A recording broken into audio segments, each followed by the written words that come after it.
আপনারা কি জানেন, শাস্ত্রে এমন এক সাধনার উল্লেখ রয়েছে যার নাম শুনলেই আচার্যরাও নীরব হয়ে যান এবং যার সম্পর্কে বলা হয়েছে এই সাধনা জ্ঞানের জন্য নয়, সতর্কবার্তা হিসেবে লিপিবদ্ধ। এটি কোনো লোককথা নয়।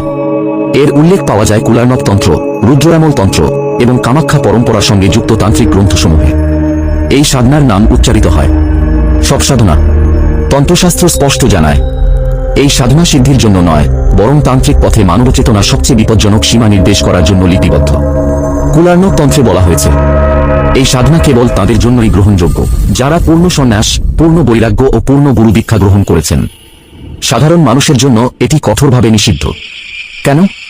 কারণ এই সাধনা সম্পন্ন হয় জীবন ও মৃত্যুর সীমান্তে, শ্মশানে, অন্ধকারে, যেখানে মানুষের ভয়, অহংকার ও চেতনা এই তিনটিরই কঠিন পরীক্ষা হয়। রুদ্রামল তন্ত্র জানায় এই সাধনায় মৃত্যু ভয়, মানসিক অস্থিতিশীলতা ও চেতনার ভাঙন সবচেয়ে বড় বিপদ হিসেবে বিবেচিত।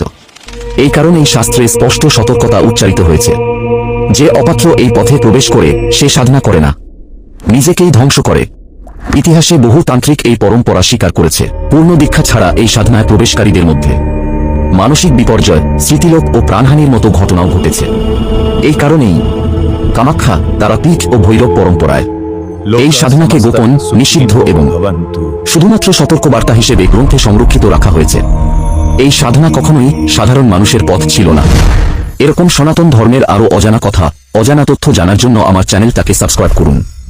এটি তন্ত্রের সেই শেষ প্রান্ত যা আমাদের জানিয়ে দেয় কিছু দরজা জ্ঞানের জন্য নয়, সতর্কবার্তার জন্যই খোলা থাকে।